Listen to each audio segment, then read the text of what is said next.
Assalamualaikum warahmatullahi wabarakatuh. Wargi YouTube dina channel Mang Dina Mara anu biasa tiap dinten sok kadongkeun dongeng Sunda nya wargi sadayana nya sok sanaos mangrup bikin dongeng oge. Pamugi we sing tiasa ngajantenkeun landung pangberahmanah nya wargi. Kumaha wargi sadayana daramang dengan ieu nya pamugi bae sarehat nya wargi. Utamina mah sehat jasmadina, sehat rohanina, digambilkeun rezekina, ditebihkeun balaina, aya dina lindungan, atanapi panang tayungan Allah Subhanahu wa taala. Amin ya rabbal alamin. Eta pisan wargi nu dipihara pusim guring siang kalayan wengi. Wargi anu nuju ngantos dongeng Sunda dina judul Ngadu teluh nya wargi dinten ieu nyata bagian nu ka-42 wargi tos 42 din dan ieu wargi sadayana masih panjang wargi. Oge anu naroskeun perkawis dongeng teh anu sanesna teu araya kamarana cenah saur wargi sadayana. Kumang tos dijelaskeun nya dihapus sadayana dipupus kedah dirobih nganggo format engal nyaeta katingali nu ngadongengna ieu. Nyata Mang Dina upami teu katingali kieu dianggapna eta tayang ulang. Tiasa wae nya pan teu katalingan ngan tingali sora unggul teh ngan kadang sora unggul. Tapi jalmina henteu katingali tapi pami kieu mah pan katingali ya teh dan dongeng teh leres-leresan eta tayang ulangnya ari carios nama atanapi judul dongeng nama diulang sadayana ge nya namung si pendongengna sapertos Mang Dina katawis gitu tah ngajeblak gitu tah. Ini warginya banggaina mah urang lajengkeun ulah atana pirang kawitan carios anu judulna nyaeta Ngadu Teluh karangan Kilik Sabagian anu ka-42. Tapi kan wae da geus ieu jadina naon-naon nu geus kajadian mah moal bisa dibalikan deui. Ayeuna teu salahkeun wae da mana kitu ge metik sari ngalabuah hasil tina pepelakan sorangan. Dari anu melak hade mah pilaku make metik buah goreng. Cik pamajikan samtama harita sadar karena takdir anu tumiba kana dirina. Nuhun ari emutan teteh dugikeun ka dinya mah. Ayeuna abdi bade amitan ieu teh. Sanes teu sono ka teteh oge sanes nyingkahan anu nuju tunggara. Daing abdi teh gaduh maksud sareng tujuan anu kedah engal diudag dilaksanakeun. Cek parid akhirna mah manehna amitan hayang buru-buru indit. Kumaha atuh teteh moal bisa jajab ieu. Wayahna we indit sorangan nya malah mah. Oge Cemaria mah oge jadi repot ayeuna mah. Moal bisaeun jajab ka ayi. Cek pamajikan samtama harita bangun handeueul. Sawios teh daina matos terang alamatna kantun ngabujeng we ka joglo asana moal sesah da tetebih ti kota sanes. Henteu tetebihnya mah ngawe atuh ari keukeuh bade miang ayeuna mah ngan kade nya isuk jaganing geto tamun parang ngaliwat ka dieu ulah teh nyimpang nya. Tangan bisi teteh keur parang henteu di dieu pilari we ka Cugenang nya taroskeun ka Cemaria mah. Muhun mangga teteh atur nuhun kana pangangkeun di teteh. Insyaallah upami diparengkeun panjang umur abdi bade nepangan ka dieu. Tayeuna neda permios we hapunten tina samudayaning kalelepatan. Selongkrong parid ngajak sasalaman gep ku pamajikan santana di tampanan. Mani pageuh bakat wayang tandes dalamun kongang mah rek dicandet ulah waka indit parid. Geus kitu mewargi harita parid teh turun ti imah terus lempang maju ngetan ngajugjuk ka Cianjur. Eta sija nepangan Mama Kiai pasan peten Kiai Purasanta teh nya wargi nyata ramana Nyi Mariamah teh. Panon poe harita geus surup cahayana teu pati bengras atuh papendut ge turun ka jungkrang mega bodas jiga rek ngarungkup gunung. Bari limpang kalayan tenang teu sieun poekeun teu sieun hujaneun. Pangna buru-buru indit tinggalkeun pamajikan samtama bisi balarea jadi curiga. Mangkaning di dinya aya randa haneut sarta imahna mencal jauh ti batur. Ongkoh paride hayang buru-buru tepung jeung Mama Kiai. hayang geura dargu guru hayang geura balik ka lembur Cikau teh wargi. Repeuting harita Parid di perjalanan keneh lantaran teu tumpak mobil manehna maleumpang we itung-itung latihan cenah nya puguh we pakaian teh hoekeun pisan di perjalanan. Wanci sarere budak wargi kakara nepi ka kota Cianjur kayan geus sepi jempling harita teh. Kendaraan geus jarang malahan mah toko-toko ge geus loba anu tutup.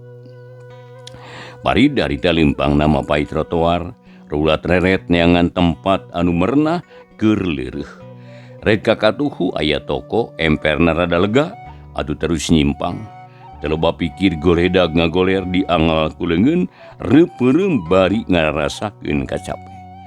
Jadi senajan teu disimbut ari kalahkeun ku tunduh mah reup sare timbra. Nepi ka naon kerek harita bakat ku nikmat meureun. Kaibunan kaanginan ge ditapuk reungit teu karasaeun ku manehna. Wargi isukna harita gandeang deui kanu ngaliwat. Punten wargi saneh gandeang lah. Isukna teh gandeng kudu ngaliwat. Ya Allah heroi. Kadenge aya nu sasapu ku sapu nyere. Parid kageingkeun korejat harita hudang. Sarta luak liuk bari gigisik si horeng geus ngebrak caang ponclot gunung geus kapoyanan. Aduh, hadena we toko can muka mun geus muka teh era aing. Cek Parid bari terus kuniang hudang. Harita nangtung rada jumarijeng. Leos indit leumpang mapai sisi jalan. Anu papaliwat teh henteu ieu malire ka Parid. Lucan si beungeut acan. Da puguh kaberangan hudangna jeung can manggih cai deh. Panon poe beuki luhur karasana hanit matak seger. Jalma nu liwat beuki balawiri. Kendaraan rupa-rupa sorak klakson patembalan. Ari Parid harita jongjon bae leumpang.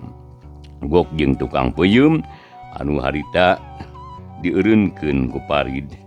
Direngen heula mang jiga nu dinesnakeun atur tukang peuyeum teh eureun. Langsung nagog bari nyokot daun tisu keur bungkusna. Dengan kenca muka turu peuyeum. Sabaraha kilo ngangon Aden? Ih, da sanes bade meser peuyeum bade tumaros dupi ka joglo teh tebih keneh mang. Ceuk Parid aya menakar ari tukang peuyeum cammerut da keul. Katana bibirna mani galing. Ih, sugan darek meuli peuyeum. Ana seru-seru suge eureun. Mun ditataan dia tujang rek nanyakeun mah teu kudu nitah eureun. Pok we bari leumpang. Tukang peuyeum harita kukulutus. Parid kerung ngadenge omongan tukang peuyeum teh. Hatena mah asa dikoet. Celina asa disebit. Ceuk larasaanana manehna teh asa sopan jeung tartib. Nanya ka jelema ti sambarangan. Tapi ditarimana teh bet kitu. Dasar getih ngora can bisa ngendalikeun hawa nafsu. Parid keur pareng pusing pikirna. Atena panas atuh panon buncalik hauk nyentak ka tukang peuyeum. Kunaon mamang teh ngomong teh? Gagabah deui ngabacot teh. Bilang bara sedekah jariyah amal ibadah cara batur. Cik atuh jawab-jawab nu nanya teh. Dan rasaan teh sopan kuring teh. Nabet kabina-bina teuing teh ridho ditanya kitu teh ridho. Ceuk Parid bari nulak cangkeng panonna melotot. Ari tukang peuyeum biasa mah bager deui tapi naha da harita mamanibat ngulit bawang ambekna. Dumeh tadi memeh indit ti imahna parearea omong heula jeung pamajikanana. Teu pira urusan pahili sendal. Barang ading omongan Parid kitu bijil nafsuna jeung nangtung panonna buncelik. Sarta nulak cangkeng bari nyentak. Ngajak ngesang budak bau keneh jari ngao. Geus ngowani nembongkeun si kai. Sok sia gablek kabuncus naon sia. Make jeung popolotot sagala. Parid leuwih ambek de ngomong deui ngan karewek beuheung tukang peuyeum ditewak. Terus digeuweungkeun bari disentak. Montong loba bacot, sok buktikeun. Mana kakuatan sia? Kitu ceuk Parid bari kakarot puguh bae tukang peuyeum mani peot bujurna. Ya jantungna harita ratuk beungeutna oge ngadadak sepa deui. Teuing kunaon bet jadi sieun nenjo panon Parid muncalik. jeung beheungna karasa nyeri dicekek ku leungeun sabeula. Balak-bak ngomong teu puguh. Ambekan katahan panonna ge buncalik, tukang peuyeum harita teu walakayang. Leungeun ngaleper ka Simah, keur kitu teu kanyahoan geus ngagimblung jelema aya welasna, malah aya kolot dedeg jangkung gede kemisna baplang. Heup. Ulah ribut di jalan aya naon ieu teh? Isukana geus pasea lesotkeun jang. Lesotkeun. Ulah kabawa ku sakaba-kaba. Ceuk eta kolot bari nyekelan dengan Parid nu dipake nyekel beheung tukang peuyeum. Parid teu ngagugu nyekelna kala beuki pageuh panomna beuncelik pok ngomong tandes. Aing saumur-umur tara nganyarikeun hate jelema. Aing ge eumeng dihina ku jelema, mun ieu jelema can nyembah, aing moal waka mere ampun. Ceuk Parid huntuna ka karot, beungeutna geuneuk, dirbeusi atah beuleum. Tapi kolot anu tadi henteu eleh akal. Pok dinyarita tetep ayem, pada ngalalajoanan ku jelema loba, malah beuki loba ayeuna mah. Rek bisa nyembah kumaha? Lamun dicekelan kitu, sok lesotkeun hayang nyaho, daekeun nyembah atawa henteu. Tah lamun teu daekeun nya, keun ku emang arek dititah nyembah, ari hayang mah disembah. Aing mah lain hayang disembah goblok, tapi yang diajenan tah anu sawajarna. Ceuk Parid beuki ambek kala keheul ka sanarea murang mari ngabarerang. Tukang peuyeum nepi ka sepa, calanana baseuh, bujurna kokoplo dan bakat usieun. Geus teu kuat nyarita, leungeunna ngadegdeg jiga nu linieun. Ari kolot nu tadi ngomong teh rada kasigeng hatena. Beungeutna katara geuneuk huntuna ka karot. Teuing kumaha poe eta beut sararea kabagian amarah deui. Jadi eueuh anu bisa nahan nafsu. Hauk eta kolot teh malik nyarekan. Ulah ngajar ngora-ngora kene geus nyaluntang ka saluhureun. Ari hayang diajenan tapi ngomong pika nyarieun batur. Saha ngaran maneh? Na teu meunang dileuleuyan geuning. Sugan ku dicabok heula ieu. Bari harita maju salengkah dan palingeun katuh geus memer rek nyabok ka Parid. Aeh. Anak itu mah anjeun geus sarua gelona atuh. Nah dikira aing rek sieun sok maju. Parid beuki nafsu teu karasaeun leungeun nu dipake nyekel beheung tukang peuyeum digeuweungkeun. Jengkang juralit blum tukang peuyeum teh ngajurah roh kira-kira 4 meter ti Parid. Malah hampir ninggang kanu ngariung. Sararea wargi ngarasa bengong di. Tanaga Parid teh geuning rohaka. Tapi si lalaki teu sieunun. Malahan mah kalaka beuki ambak. Jadi hayang ngabelaan tukang peuyeum. Kalayan teu ngomong deui, sayak harita leungeun katuhuna rek nyabok pipi Parid. Tapi wargi masih ngadongkeun nya tangtos. Dongeng Sunda nya. Dina judul Sikulup teh wargi. Karangan kidik sabagian ka 4. Sana Sikulup wargi punten ieu. Dongeng Sunda dina judul Ngadu Teluh. lah. Dina judul Ngadu Teluh ya dongeng Sunda teh. Bagian anu ka-42 karangan kilik sawarginya. Tau kituna kawargi sadayana sakali di anu jeung ngadongkeun ieu dongeng Sunda saha bae di mana bae alamatna beuh istri atanapi mapangkitna anom sepuna mangga wargi etang-etang landung pangbarahmana wilujeng ngadongkeun ka sadayana nya. Oge atuh ulailah wargi subscribe nanya sareng bunyi lonceng, like and share-na oge gitu. Aduh, diantos pisan kumangnya ngaturkeun naon wargi apunten yen nu kasuhun nya. Dina macana ieu buku dongeng sareng mangge tadina sapalihna kawarohok tengah anu sapalihna dinya eta sanes sadayana ieu mah.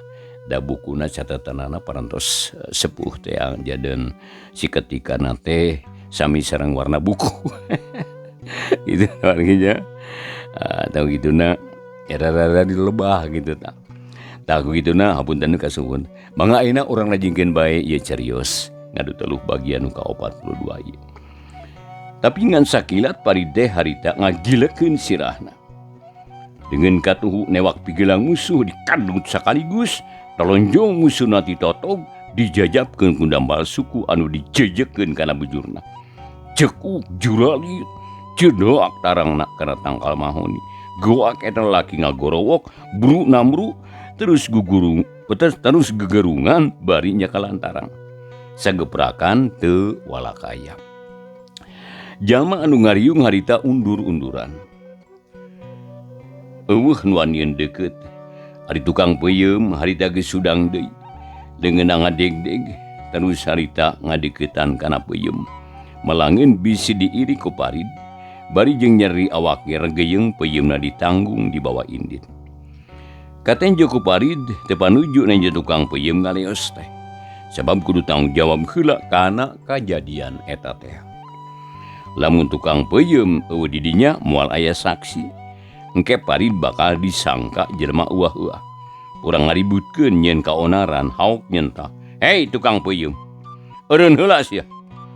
Lamun indit samemeh rengse masalah ieu eta bohong dipitaskeun ku aing. Balik deui sia, aki-aki peot.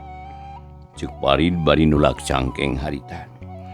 Reg tukang peuyeum teh eureun bujurna oge beuki peot. Ya jantungna ratug beungeutna sepah. Nya kulantaran sieun kapaksa balik deui mani moyongkod. Cag oge tanggungan ditunda.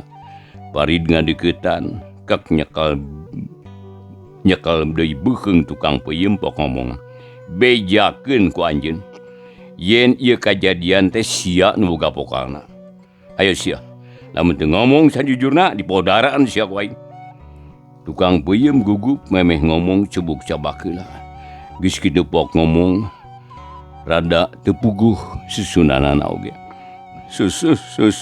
Semuhun nu naros tukang peuyeum mang lepat sangka ujang semuhun henteu lepat mangga joglo semuhun kakak ditu.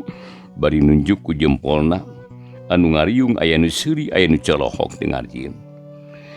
Ari laki kolot nu namru tadi curing hak ngadenge omongan tukang peuyeum teh. Terus maksakeun hudang bari muringis nahan ka nyeri.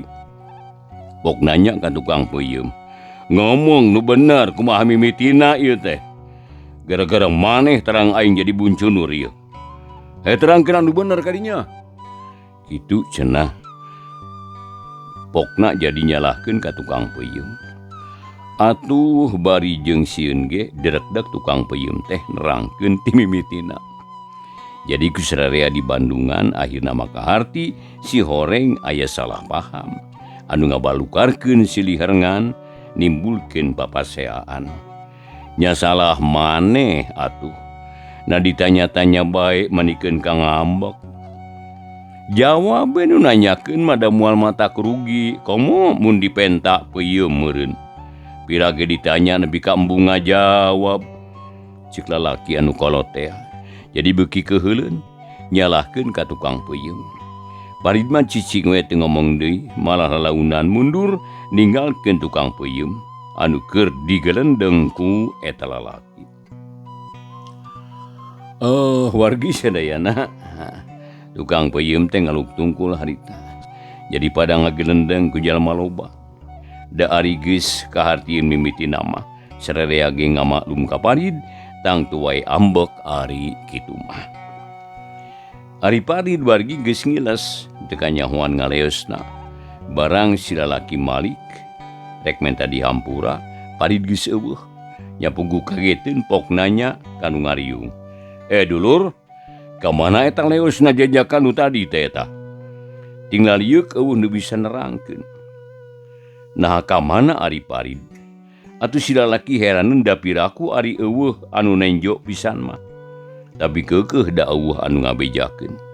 Tungtungna jadi ngarasa heran. Sarta hatena ngadadak sieun bisi kumaha onam. Mun tadi naon nanyakeun joglo mah pasti ka joglo. Eling rek disusul ku dewek ya. Cik eta lalaki terus limpang rusuhan. Atuh buria kriungan teh nyingrai malah mas sarua bujar harita. Tukang peuyeum nanggung di peuyeumna.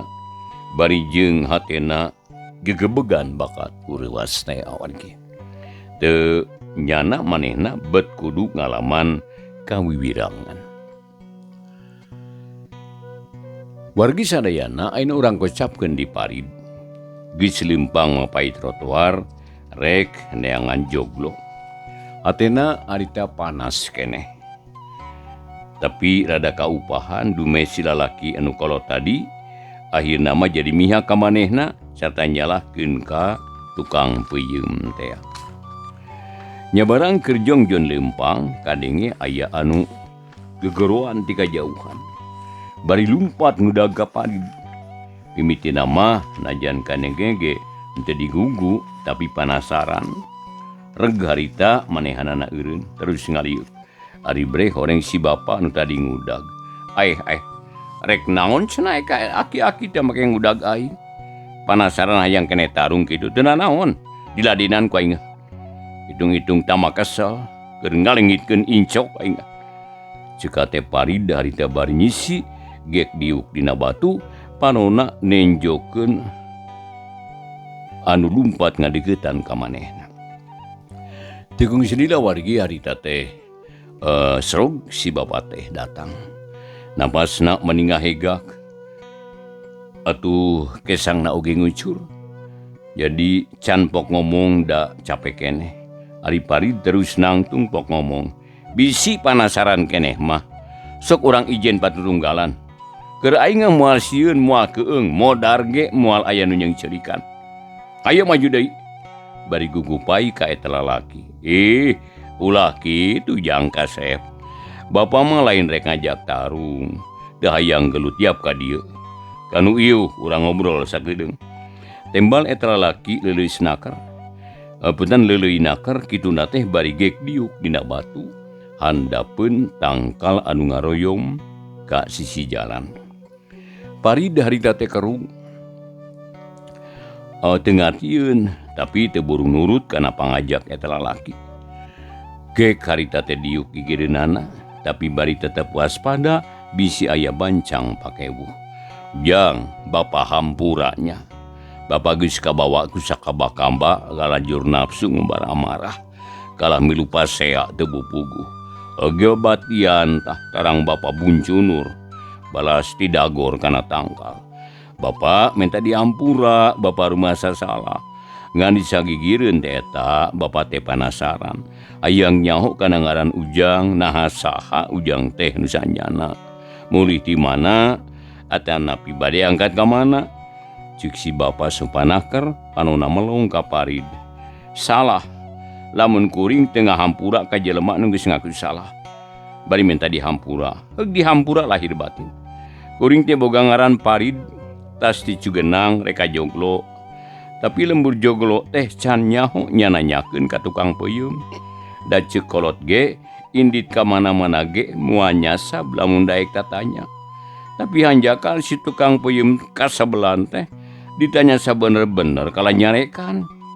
Nu mata kuring amek tadi teh. Tembal parid nya kaharti ayeuna ku bapa ge. Geunelah nu geus manggeus. Ayeuna mah bapa rek naros deui ka Ujang. Ka joglo teh kapalih mana? Jeung bade ka saha deui? Eta lalaki nanya deui ka parid. Rek mantuan kitu. Mun kuring keur kasusahan, insyaallah nu karada kaduga ku bapa mah pasti dibantu. Neangan Kiai Pur Santa. Kuring teh arek nguguru. Tembal parid.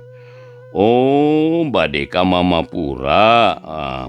Punya Pur Santa, Pura Santa. Ayo bareng jeung bapa ulah saasa, ulah cangcaya. Nya tepi Ujang mah. Nya nuhun atuh. Teu laloba catur deui wargi harita teh. Berawai lalimpang deui, ayeuna mangarendeng duaan saja jalan ngobrol sagala dicaritakeun. Parid ge harita teu culangung ayeuna mah. Ngabasakeunna teu kuring tapi abdi sageus kaciri lalaki nu tadi gelut jeung manehna teh sanyana mah hade-hate jeung nyaahan ka sasama. Wargi ari bari ngobrol mah geuning limpang teh teu karasa capena. malah nyaho-nyaho geus anjog ge kanu dijugjug hiji imah gede pakaranganana lega loba tatangkalan mani nguyupuk atuh anggang ke tetangga jauh ka batur gigireun imah nu gede aya balong caina oge herang deh. Jadi make pancuran mani ngagolontor. Taya bumi nama make ai teh yuk urang ka jero pasti aya datara ka mamana anjeunna mah kawantu parantos sepuh. Cek eta lalaki terus menggakeun panto pakarangan dituturkeun ku parid terus leumpangna mapai jalan nu di koral. Di lawang pakarangan kana golodog teh aya kana 5 tumbakna. Kenca jeung katuhunana harita tatangkalan mani rajeg ngaruyupuk. Jog harita anjog ka deket golodog. Imana panggung tihangna gelede jandelana make sariksi model imah baheula. Reg atuh parid jeung anu nganterna eureun terus si lalaki harita uluk salam. Assalamualaikum cenah bedasna karsorana. Waalaikumsalam warahmatullahi wabarakatuh. Tembal nu di jero disusul ku panto nu muka. Ari lol hiji sepuh kanggo jubah harita teh. Raraina bersih sorot secana ge cahayaan. Jeung amis mudi deui pika conggaheun. Pok nanya kanu kakaran datang. Ai, geuning Hasan ieu teh. Yap ka jero san. Bari mukakeun panto. Hatur nuhun mama. Tembal lalaki nu geus kolot. Geuning ngaranna teh Hasan. Bus ka jero dituturkeun ku parid. Carta gek dariuk dina kursi sabada munjungan salam. Soka mana wae san. Jeung deui waktosna wargi sadayana teu nyekapan. Rupina urang pungkas dicekapundikeun ka dieu heulanya. Ieu dongeng Sunda dina judul Ngadu Teluh wargi. Karangan gede sabagian ka-42. Nya sakali deui sok sanaos ieu mangrupikeun dongeng warginya. Giwe tiasa ngahibur manah wargi sadayana. Utamina anu mikaresep kana dongeng Sunda saha bae di mana bae alamatna. Atur nuhun wargi kumbang rupi peratusan wargi sadayana wilujeng baturai kalian insyaallah carios ngadu teluh bagian anu ka-43 enjingna waktos anu sami urang lajengkeun deui. Atur nuhun keparatosanana wilujeng baturai. Wassalamualaikum warahmatullahi wabarakatuh.